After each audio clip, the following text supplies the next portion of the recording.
welcome to CI in 5. The purpose? To get your week started off on the good foot, guiding and empowering new CI professionals looking to find their way, and providing a spark to seasoned practitioners who have lost the love and feeling.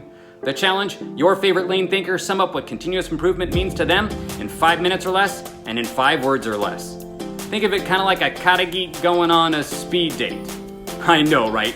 This is gonna be fun. Let's do this. Tracy O'Rourke, welcome to CI in 5. Thanks for being here today. Hi, Sam. Thanks for inviting me.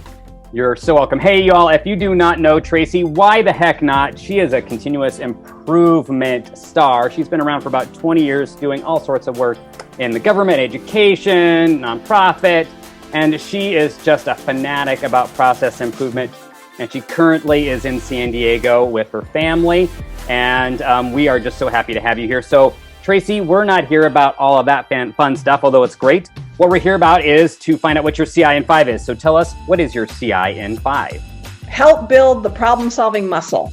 That's really what it's about. Help people build their muscles so they can solve problems more effectively and more efficiently, especially in the work that they do, but it could be at home as well. I have started offering these services as a nonprofit to nonprofits, and I'm actually currently helping one for free. It's Kitchens for Good. They're here in San Diego. They're a nonprofit. They're about giving people second chances, people who have been incarcerated, people that need a second chance, and they send people who have been incarcerated to chef school, as an example.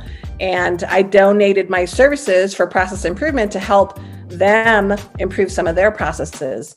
So, and they loved it. And one of the pieces that they do is hunger meals. They provide meals for the hungry. And so I helped them. I brought a couple of other consultants in there, asked them if they wanted to donate their time, and we went ahead and helped them go from 800 meals a day to 1,100 meals a day in production for hungry people in San Diego. So that was super rewarding, and if I could do that all the time, I would. So tell me about, for someone like myself who's new as a continuous improvement practitioner, what kind of advice would you give to them to kind of spark them in their practice? Focus on pain. So what is painful for you at work? What's painful for other people at work? And then how do you help alleviate that pain, especially related to processes? So I think that is a great strategy because you can learn, but often people learn the best when they take action on something. And so how do you make it actionable? So take a bias towards action and try to improve things. I'd say one other piece of advice is that always be open to learning. Always be open to learning. If you hear something new, you should look into it and try it. There's so many different methods out there. There's Lean, there's Six Sigma, there's Kata, there's all kinds of things, and they're all really good and useful. And I would keep an open mind about the different tools and methods because they all can work, and they work very well. And I sometimes think people discard things before they've actually tried it. Figure out what works for you in the capacity that you're in the industry you're in. And I think if you can solve problems with those things, then learn to expand what those tools and methods might be. So for someone though that's been in the industry for maybe 20 years, or is just kind of stuck in their practice, what kind of advice or encouragement would you give them to kind of get their practice sparked back up again? So there could be so many reasons or ways people get stuck, and really understanding why they're stuck. It's really PDCA, the process, right?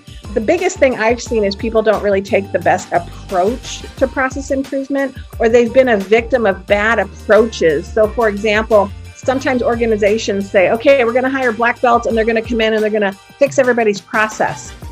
That's probably not a good idea. So that gives people a bad taste in their mouth, and they don't really want to do it anymore because they don't like the setup. And there's so many ways that this can work and be effective. And I'm not really sure why people naturally have a tendency to apply it in a way that doesn't work, but we see it a lot. To answer your question, it's really more about why are they getting stuck? What is it that they're stuck about? And then exploring root causes really, and trying to figure out a countermeasure for them to get unstuck.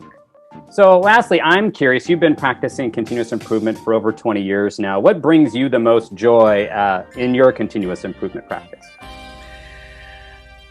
So I would have to say people really bring me joy. I like working with people and I want them to be successful. So two things really intrigue me. One is the culture puzzle. So every organization has their own culture, and walking into that and really getting a feel for how an organization's culture is really interesting to me.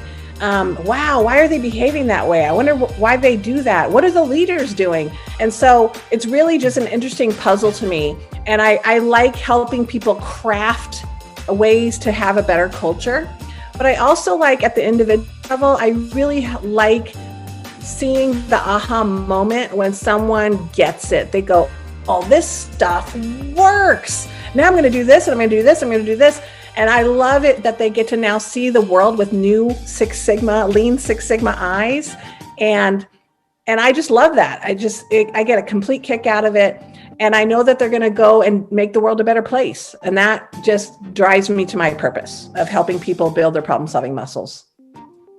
Well, I really appreciate your energy and your wisdom that you're sharing with us. And that energy is what I think we could all use in our continuous improvement practice. Now, y'all, again, if you're not in touch with Tracy, please connect with her on LinkedIn. You can check out her podcast, The Just in Time Cafe, and also check out her book, The Problem Solver's Toolkit, a surprisingly simple guide to your Lean Six Sigma journey.